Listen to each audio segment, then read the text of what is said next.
नमस्ते बिहार, मैं हूं आप सबके साथ अनूप। खबरों की शुरुआत करेंगे और सबसे पहले बड़ी खबर की बात करते हैं जो इस वक्त छपरा से आ रही है। छपरा मंडल कारा में सुबह से ही छापेमारी चल रही है। छपरा मंडल कारा में स्मार्टफोन से कैदियों की बात करते हुए तस्वीर वायरल होने के बाद प्रशासन हरकत में आया है। जिला कलेक्टर और पुलिस अधीक्षक के नेतृत्व में जेल में छापेमारी की जा रही है। पूरे जेल परिसर को छावनी में तब्दील कर दिया गया है। तो देखिए, बड़ी खबर इस वक्त छपरा से आ रही है, जहां इस वक्त छपरा मंडल कारा में छापेमारी चल रही है। पहले सुबह से ये छापेमारी चल रही है। छपरा मंडल कारा में स्मार्टफोन से कैदियों की बात करते हुए तस्वीर वायरल हुई थी।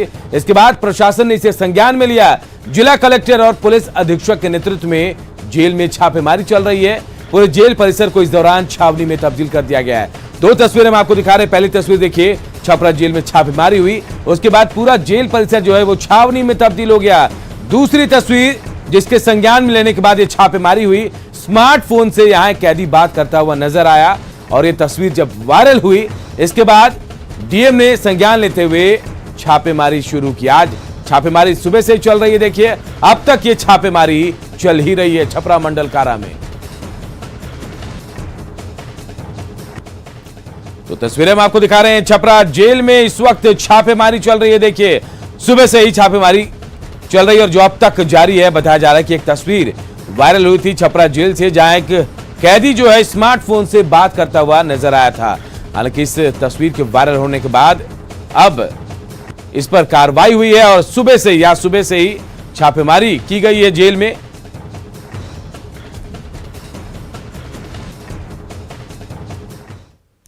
मोतिहारी में भारत नेपाल सीमा पर 8 ड्रोन मिलने से सनसनी फैल गई। सशस्त्र सीमा बल के जवानों ने एक कार से 8 ड्रोन और कैमरे जब्त किए। एसएसबी ने ड्रोन ले जा रहे कार सवार 3 लोगों को गिरफ्तार भी किया है। ये सभी ड्रोन और कैमरे 8 डिब्बों में पैक किए गए थे। गिरफ्तार लोगों की पहचान सीतामढ़ी जिले के बैरगनिया निवासी विक्की कुमार, राहुल कुमार और पूर्वी चंपारण के इसी थाना क्षेत्र के कुंडावा चैनपुर के कृष्णनंदन कुमार के रूप में हुई। तीनों के खिलाफ तस्करी का मामला दर्ज किया गया है। Made in China drone Nepal से लाए जा रहे थे और इस बात की तहकीकात की जा रही कि इनका इस्तेमाल कहीं देश विरोधी गतिविधियों में तो नहीं किया जाना था।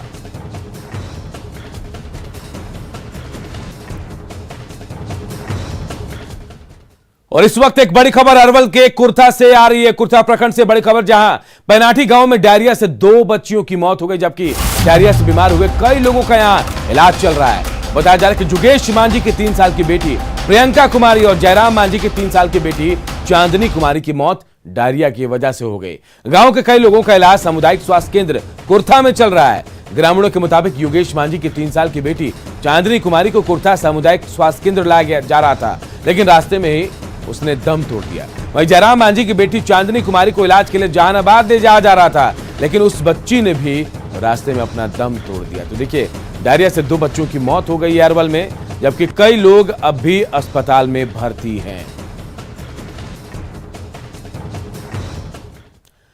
समस्तीपुर में सदर अनुमंडल खानपुर थाना के मसीना गांव से पुलिस ने भारी मात्रा में शराब बरामद की। इस कार्रवाई में 3 तस्करों को भी गिरफ्तार किया गया है। जिस कंटेनर से 365 कार्टन अंग्रेजी शराब बरामद की गई, उस पर डाक पार्सल लिखा था। पुलिस ने कंटेनर को भी जब्त कर लिया है। तो देखिए, समस्तीपुर से खबर, मसीना गांव में पुलिस ने कार्रवाई की है और यहां कंटेनर पर डाक पार्सल लिखा था और इस डाक पार्सल में अंग्रेजी शराब की बोतलें रखी थी। 365 कार्टन अंग्रेजी शराब जब्त की गई है और उस पर डाक पार्सल लिखा था। पुलिस ने कंटेनर को भी जब्त कर लिया है। कंटेनर से ये शराब की पेटी बरामद की गई। 365 कार्टन अंग्रेजी शराब बरामद हुई है। तो लगातार देखिए, बिहार में शराबबंदी, लेकिन इसके बावजूद कैसे तस्कर अपना खेल चला रहे हैं, खेल खेल रहे हैं, उसकी एक वानगी है। समस्तीपुर से एक खबर, जहां 3 तस्करों को गिरफ्तारी हुई है और एक कंटेनर से भारी मात्रा में अंग्रेजी शराब की पेटियां बरामद की गई। मसीना गांव में पुलिस ने कार्रवाई की है और कंटेनर पर डाक पार्सल लिखा हुआ था। कहीं ना कहीं लोगों को धोखा देने की कोशिश, पुलिस को चकमा देने की कोशिश की। पुलिस ने हालांकि कंटेनर को जब्त कर लिया है। 365 कार्टन अंग्रेजी शराब इस कंटेनर से जब्त किया गया है। अगली खबर मुजफ्फरपुर से, जहां पुलिस ने शातिर एटीएम फ्रॉड गिरोह का खुलासा किया है, जो एटीएम कार्ड की क्लोनिंग करके लोगों के खाते से पैसा गायब करता था। अय्यापुर पुलिस ने बैरिया बस स्टैंड के पास से हरियाणा के एक युवक को पकड़ा। उसके पास एटीएम क्लोन करने वाली स्वैप मशीन और कई सारे लोगों के एटीएम कार्ड बरामद हुए। पुलिस ने हरियाणा के हिसार निवासी राकेश कुमार को गिरफ्तार कर लिया, जबकि उसका एक साथी अशोक फरार होने में कामयाब रहा। पुलिस उसकी तलाश में जुट गई है। इसके अलावा कार ड्राइवर की भी तलाश है जो इस फ्रॉडगिरी में इनका साथ देता है। सिटी एसपी राजेश कुमार ने बताया कि अशोक और राकेश का यह गिरोह शहर शहर घूमकर लोगों को अपना शिकार बनाता है। आज सुबह अहियापुर थाना क्षेत्र में एक एटीएम में एक व्यक्ति पैसा निकाल रहे थे। उसी क्रम में दो लड़के आए वहाँ पे और पैसा निकालने में उनको कुछ दिक्कत आ रही थी, तो सहयोग के लिए उनका एटीएम को मांग लिए और बोले कि हम बताते हैं इस कैसे पैसा निकलेगा। उस एटीएम को लेकर के चुपके से अपने हाथ में एक छोटा सा स्वैप मशीन रखे हुए हैं, उस मशीन में उनका एटीएम को स्वैप कर लिए। स्वैप करते हुए उसकी नज़र इस पे पड़ गई। वो व्यक्ति हल्ला करने लगा। हल्ला करने पे आसपास के लोग भी आए। इसकी सूचना पुलिस को मिली। पुलिस तो तुरंत ही घटनास्थल पर गई। तब तक एक व्यक्ति भागने में सफल हो गया था, एक व्यक्ति को पकड़ा गया। नालंदा से एक पूर्व मुखिया और पैक्स अध्यक्ष के डांस का वीडियो वायरल हुआ है। नशे में टल्ली मुखिया डांसर्स के साथ ठुमके लगा रहा है।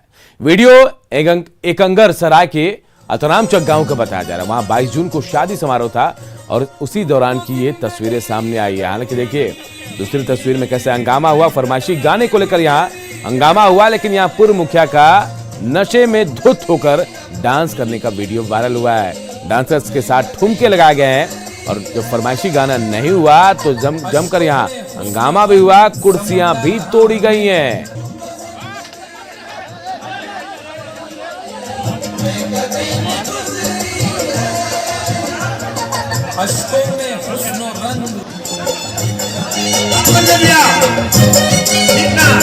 और देखिए इसके बाद दूसरी तस्वीर के भी मैंने आपको बता रहे हैं। गाना मनपसंद नहीं बजा तो पूर्व मुखिया ने यहाँ जमकर बवाल काट दिया। देखिए पैक्स अध्यक्ष और कुछ युवाओं के बीच मनपसंद गाने की फरमाइश को लेकर जमकर मारपीट हुई।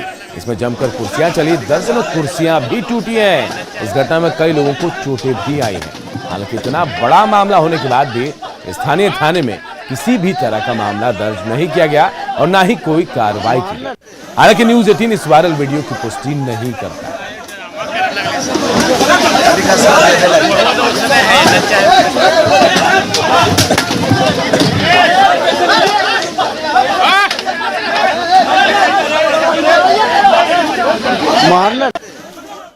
बिहार में पीला सोना यानी बालू का अवैध खनन का खेल जारी है। यही नहीं, बालू घाटों पर खनन माफिया वर्चस्व को लेकर फायरिंग भी कर रहे हैं। ये रिपोर्ट देखिए।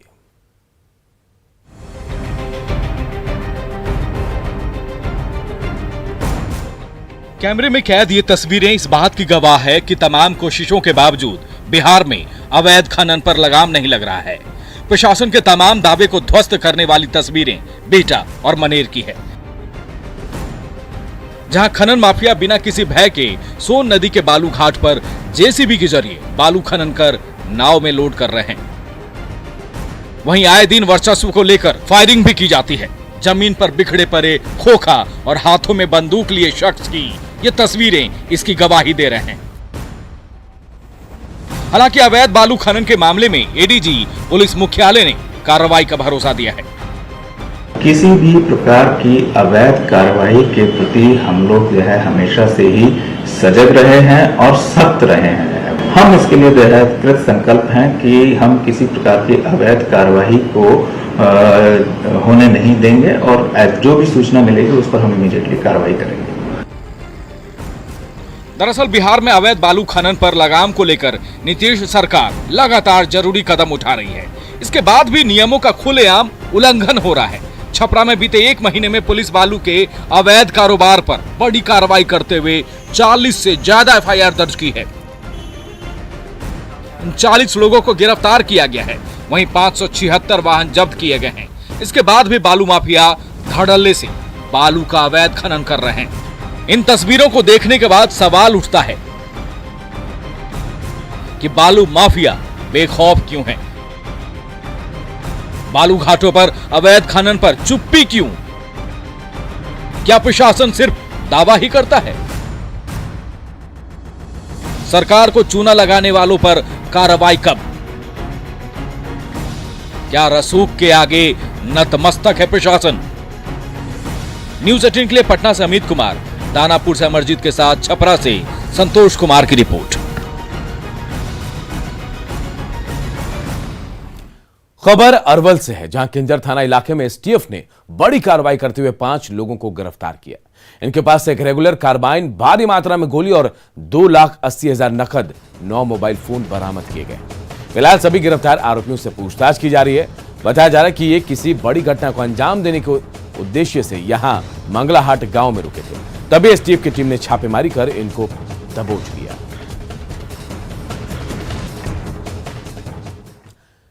सरकार ने बाल विवाह के खिलाफ कड़े कानून बनाए हैं, लेकिन इसके लगातार जागरूकता अभियान भी इसे लेकर चलाया जा रहा है।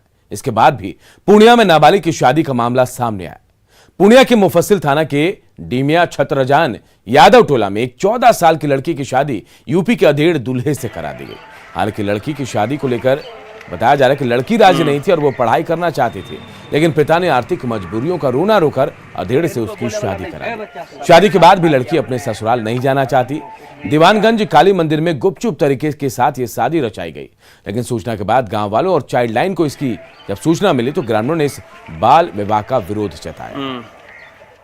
हम पापा को बोले थे हम अभी 2 साल नहीं करेंगे, हम करेंगे, तो पापा बोला कि तुमको तो पढ़ाएंगे, वो बात है, लेकिन हम शादी कराने के लिए मेरे पास पैसा नहीं है, हम कहाँ से पैसा लाएंगे, कहाँ से तुमको शादी कराएंगे, कहीं भी लगाते हैं तो पैसे मांगता। क्या तुम इस शादी से खुश हो इस लड़के के साथ? नहीं। यहाँ पे कैसे आना हुआ? शादी में बिचौलिया के जरिया था। बिचौलिया के जरिए से? कौन थे बिचौलिया तुम्हारे? आए नहीं सामने। कितने पैसे का? रुपए कुछ देना नहीं है। लड़की पक्ष को कितना दिया तुमने? किसी को कुछ नहीं है। अब नाबालिग बेटी की शादी को लेकर पिता क्या कह रहे हैं, जरा आप भी सुनिए। आपका बेटे की उम्र कितना है? बेटी मेरा 14 साल उम्र। तो फिर इस 14 साल की उम्र में कैसे शादी करा दिया? हम मजबूर के चलते मतलब हम। कितना पैसा लिए थे? कोई पैसा नहीं लिया है, पैसा कोई नहीं लिया है, एक पैसा भी नहीं लिया। जानकारी तो ऐसा आ रहा है कि 30,000 रुपया आप लिए हैं। और बिहार में कोरोना के आंकड़े कम होने के साथ ही राज्य निर्वाचन आयोग पंचायत चुनाव कराने की तैयारी में जुट गई है। अगस्त में पंचायत चुनाव हो सकते हैं।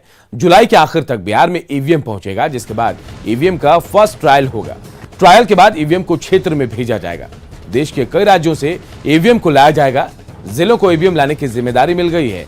बिहार में पहली बार ईवीएम से पंचायत चुनाव कराए जा रहे हैं। ईवीएम के साथ बैलेट पेपर से भी मतदान कराया जाएगा। जिला परिषद, मुखिया, वार्ड सदस्य और पंचायत समिति का ईवीएम से, जबकि पंच और सरपंच का मतदान बैलेट पेपर से कराने की तैयारी की जा रही है।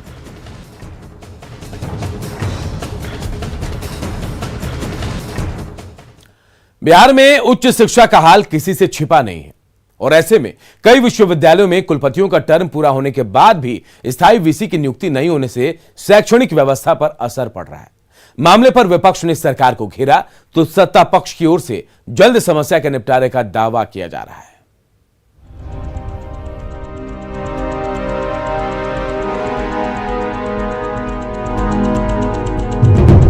बिहार में पहले से ही कई विश्वविद्यालयों में शैक्षणिक सत्र विलंब से चल रहा है। इसके बावजूद राज्य के कई विश्वविद्यालयों में स्थायी कुलपति नहीं है। दूसरे यूनिवर्सिटी के कुलपतियों को ही ऐसे विश्वविद्यालयों का प्रभार सौंपा गया है, जिससे शैक्षणिक व्यवस्था पर असर पड़ रहा है। छात्रों को पढ़ाई में असुविधा तो हो ही रही है, एकेडमिक कैलेंडर का भी पालन नहीं हो रहा है। ऐसे में पूर्व वीसी ने सुझाव दिया है कि कुलपति की नियुक्ति को लेकर प्रक्रिया कम से कम पहले कुलपति की सेवानिवृत्त के 6 महीने पहले शुरू कर देनी चाहिए। और जो प्रभारी वाइस चांसलर होते हैं वो प्रिंसिपल मैटर का डिसीजन नहीं ले सकते हैं। स्वाभाविक है कि विश्वविद्यालय काफी पीछे चला जाता है अगर रेगुलर वाइस चांसलर नहीं होते हैं। तो प्रक्रिया लेट से शुरू होती है। वाइस चांसलर के टर्म खत्म होने के कम से कम 6 महीने पहले से प्रक्रिया अगर शुरू कर दी जाए तो कहीं भी एक्टिंग वाइस चांसलर देने की आवश्यकता नहीं। बिहार के कई विश्वविद्यालय इन दिनों प्रभारी के भरोसे चल रहे हैं। इनमें शामिल है मौलाना मजहरुल हक अरबी फारसी विश्वविद्यालय, आर्यभट्ट ज्ञान विश्वविद्यालय, नालंदा ओपन यूनिवर्सिटी, बिहार कृषि विश्वविद्यालय, पाटलिपुत्र विश्वविद्यालय, पूर्णिया विश्वविद्यालय, मुंगेर विश्वविद्यालय। दरअसल इन विश्वविद्यालयों में कुलपति का टर्म पूरा हो जाने के बाद भी स्थायी कुलपति की नियुक्ति नहीं की गई है।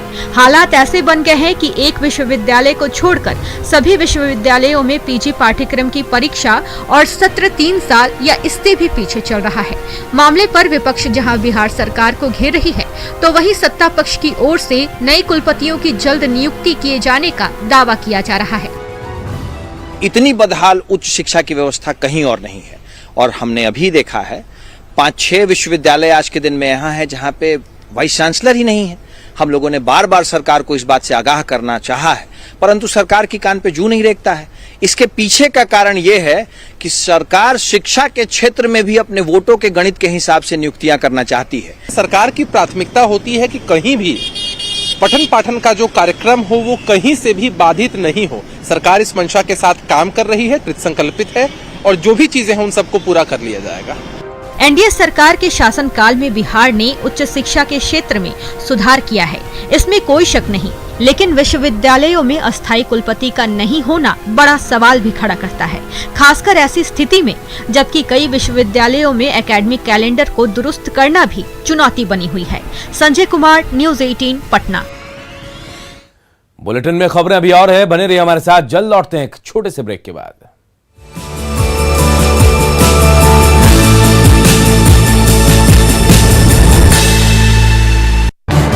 इस न्यूज हेडलाइंस के प्रायोजक पेट सफा आयुर्वेदिक चूर्ण। पेट सफा हर रोग दफा।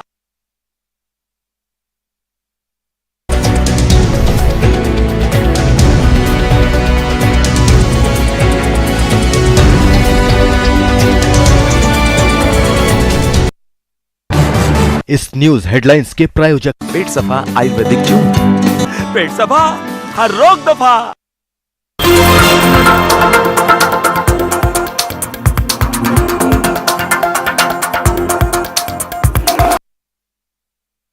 States, 1200 plus reporters, 66.9 crore viewers, India's largest news network, News 18 Network.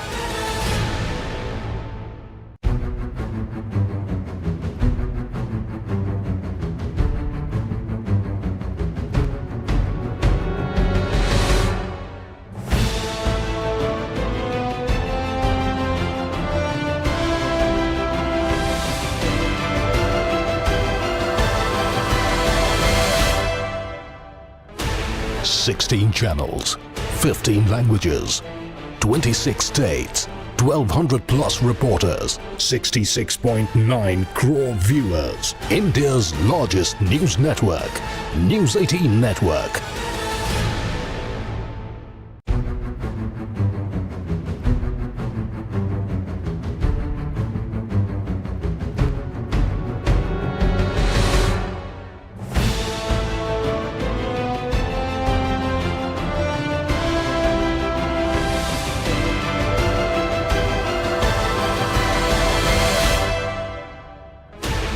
Sixteen channels, 15 languages, 26 states, 1200 plus reporters, 66.9 crore viewers, India's largest news network, News 18 Network.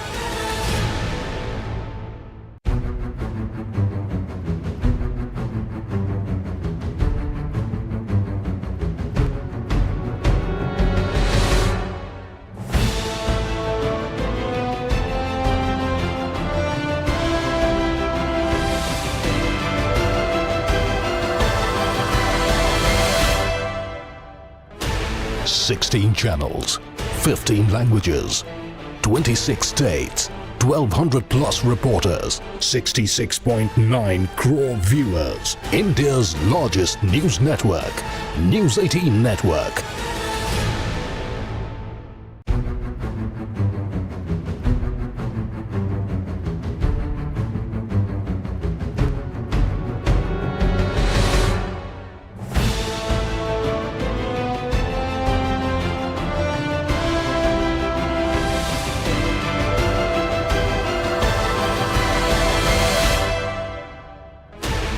Sixteen channels, 15 languages, 26 states, 1,200 plus reporters, 66.9 crore viewers. India's largest news network, News 18 Network.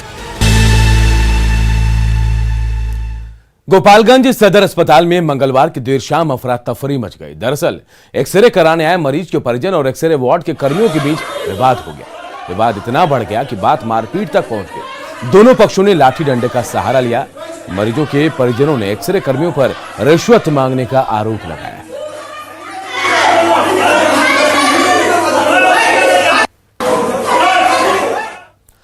इधर सुपौल में Covid vaccination कार्यक्रम ठप पड़ गया है। Vaccine का stock खत्म होने के कारण मेगा वैक्सीनेशन कैंप से बिना वैक्सीन लिए कई लोगों को वापस लौटना पड़ा।